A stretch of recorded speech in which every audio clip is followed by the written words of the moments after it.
Hello दोस्तों, स्वागत है आप सभी का हमारे इस एग्जाम वर जीएस यूट्यूब चैनल में। तो आज हम लोग बात करेंगे संविधान सभा की जो समितियां थी उसके बारे में। तो अभी तक आप लोगों ने हमारे चैनल को सब्सक्राइब नहीं किया तो सब्सक्राइब कर दीजिए। चलिए यहाँ पे देखते हैं संविधान सभा की जो महत्वपूर्ण समितियाँ थी कौन सी थी, उसके अध्यक्ष कौन थे।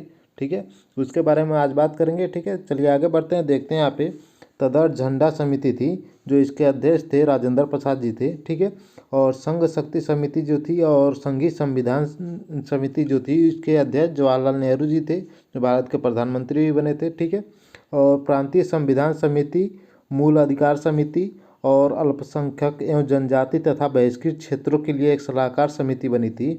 इसके इन तीनों के जो अध्यक्ष थे वो सरदार पटेल जी थे। ठीक है, और सरदार पटेल जी के बारे में स्टैचू बनाया है, वो गुजरात में है। ठीक है, तो उसका वीडियो ही मैंने डाला है, स्टैचू से रिलेटेड वीडियो है, उसको आप लोगों ने नहीं देखा है उसको देखिए, उसमें सब डिटेल बताया गया है। ठीक है, तो इसके जो अध्यक्ष थे प्रांतीय संविधान समिति के, मूल अधिकार समिति के, अल्पसंख्यक एवं जनजात तथा बहिष्कृत क्षेत्रों के लिए एक सलाहकार समिति बनी, उसके अध्यक्ष सरदार पटेल जी थे। ठीक है, सरदार वल्लभ भाई पटेल। ठीक है, तो इनका जो महत्वपूर्ण योगदान था सरदार पटेल का, जो जैसे राज्यों का विलय हुआ, जो रियासतें थी जैसे जम्मू कश्मीर हुआ, जूनागढ़ हो गया, हैदराबाद हो गया, ये तीन जो रियासतें थी, ये मतलब भारत का जब मतलब राज्यों का विलय हुआ था, जो मतलब अंग्रेज़ों के बाद से विलय हुआ, उसको मतलब ये तीनों ने मना कर दिया था भारत में शामिल होने से।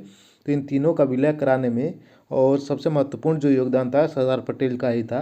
ठीक है, जम्मू कश्मीर को एक विलय पत्र द्वारा और समझौता पत्र द्वारा इसको 1947 में विलय किया गया था। ठीक है, 1947 में। ठीक है, जम्मू कश्मीर को, और उसके बाद जूनागढ़ को जनमत संग्रह द्वारा 1947-48 में किया गया। ठीक है, हैदराबाद को पुलिस कार्रवाई द्वारा 1948 में इसका विलय किया गया था। ठीक है, तो इसमें जो महत्वपूर्ण भूमिका निभाए थे सरदार पटेल जी निभाए थे। ठीक है, तो ये मतलब हमारे देश के लिए बहुत ही मतलब महत्वपूर्ण भूमिका निभाए थे। ठीक है, तो ये सरदार पटेल से संबंधित ये समितियाँ थी, इसके जो अध्यक्ष थे सरदार पटेल थे। ठीक है, आगे बढ़ते हैं तो और देखते हैं यहाँ पे। तो यहाँ पे प्रक्रिया नियम समिति है, प्रक्रिया नियम समिति और संचालन समिति है। इसके जो अध्यक्ष थे वो राजेंद्र प्रसाद जी थे। ठीक है, अभी ऊपर जो एक आया था तदर झंडा समिति, इसके भी अध्यक्ष राजेंद्र प्रसाद थे। और यहाँ पे जो दो है प्रक्रिया नियम समिति और संचालन समिति, इसके भी अध्यक्ष राजेंद्र प्रसाद जी थे। ठीक है, तो यहाँ पे और देखते हैं प्रारूप समिति है, इसके जो अध्यक्ष थे डॉक्टर बी.आर. अम्बेडकर थे। बी.आर. अम्बेडकर को संविधान का निर्माता भी कहा जाता है। ठीक है, तो ये हमारे देश के लिए एक महत्वपूर्ण, इनका भी बहुत ज़्यादा योगदान था संविधान के निर्माण में। ठीक है, तो ये प्रारूप समिति के अध्यक्ष बी.आर. अम्बेडकर थे, कई बार एग्जाम में पूछा जाता है। ठीक है, अब मौलिक अधिकार प्रारूप समिति जो बनी थी, इसके जो अध्यक्ष थे जे.वी. कृपलानी थे। ठीक है, और आगे बढ़ते हैं तो यहाँ पे देखते हैं जो प्रारूप समिति है, इसके बारे में थोड़ा हम लोग डिटेल से देख लेते हैं इसके बारे में क्या था। तो यहाँ पे प्रारूप समिति का जो गठन हुआ था 29 अगस्त 1947 को हुआ था। ठीक है, इसके जो अध्यक्ष थे बी.आर. अम्बेडकर थे, पहले बता चुके हैं। ठीक है, इसके जो सदस्य थे, जो मतलब समिति बनी तो उस टाइम जो सदस्य बने थे, तो एन गोपाला स्वामी, अल्लादी कृष्णा स्वामी अयंगर, के.एम. मुंशी, मोहम्मद सादुल्ला, एन माधवराव और टी कृष्णामाचारी थे। ठीक है, ये सभी इसके सदस्य थे। इसमें से दो लोग मतलब कुछ कारणों से इन दो लोग का स्थान खाली हो गया था। तो बाद में कौन स्थान लिया था, बी.एल. जो मित्रा का स्थान था वो एन माधवराव ने लिया था, और डी.पी. खेतान का स्थान जो है वो टी कृष्णामाचारी ने लिया था।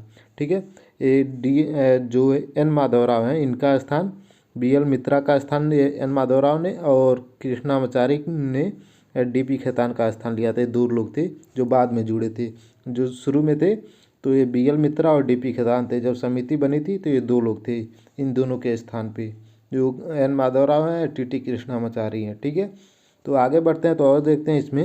यहाँ पे देखते हैं डॉक्टर अम्बेडकर ने सभा में 4 नवंबर 1948 को संविधान को अंतिम प्रारूप पेश किया और 26 नवंबर 1949 को पारित घोषित कर दिया गया था। ठीक है, तो ये मतलब जो संविधान का गठन हुआ था और उसके मतलब प्रारूप समिति बनी थी, उसको अम्बेडकर ने पेश किया। 4 नवंबर 1948 को संविधान को अंतिम प्रारूप पेश किया था, जो संविधान है, और 26 नवंबर 1949 को पारित घोषित कर दिया गया था। और 26 नवंबर 1949 को अंगीकृत संविधान में प्रस्तावना और 395 अनुच्छेद और 8 अनुसूचियाँ थी। ठीक है, और अभी मतलब अनुसूची वाला एक वीडियो डाले हैं, एक प्रस्तावना वाला वीडियो डाले हैं, तो उसको आप लोगों ने नहीं देखा है तो उसको देखिए, उसमें सब बताए हैं। ठीक है, तो आगे बढ़ते हैं तो और देखते हैं यहाँ पे। 26 नवंबर 1949 को कुछ प्रावधान अनुच्छेद स्वतः ही लागू हो गए थे। तो जो संविधान हमारा लागू होता है वो 26 नवंबर 1949 को हुआ था, लेकिन पूर्ण रूप से लागू नहीं हुआ था। ठीक है, तो ये पूर्ण रूप से लागू कब हुआ था इसको देखते हैं। तो संविधान के जो शेष प्रावधान थे 26 जनवरी 1950 को लागू हुआ। ठीक है, इसे गणतंत्र दिवस के रूप में मनाया जाता है। ठीक है, जो मतलब कुछ जो संविधान मतलब भाग थे, कुछ अनुच्छेद थे, वो 26 नवंबर 1949 को लागू हो गए थे, और उसके बाद जो पूर्ण रूप से लागू हुआ था वो 26 जनवरी 1950 को लागू हुआ था। और इसी दिन गणतंत्र दिवस के रूप में मनाया जाता है। और गणतंत्र दिवस जो मनाने का रीज़न था वो 1930 में भारतीय राष्ट्रीय कांग्रेस के लाहौर अधिवेशन में इसी के आधार पर पूर्ण स्वराज दिवस मनाया गया था। ठीक है, पूर्ण स्वराज दिवस मनाया गया था, इसीलिए 26 जनवरी को ही गणतंत्र दिवस मनाया गया था। ठीक है, तो और भी कई सारे मतलब आयोग बने थे, जैसे राज्य पुनर्गठन आयोग बना था। ठीक है, 1953 से 55 में इसका मतलब कार्यकाल था, और इसके जो अध्यक्ष थे फजल अली थे। ठीक है, इसे फजल अली आयोग भी कहते हैं। ठीक है, और एक और भी कई सारे बने थे, जैसे JVP था। ठीक है, जवाहरलाल नेहरू, वल्लभ भाई पटेल और पट्टाभी सीतारामैया की एक समिति बनी थी 1948 से 49 में।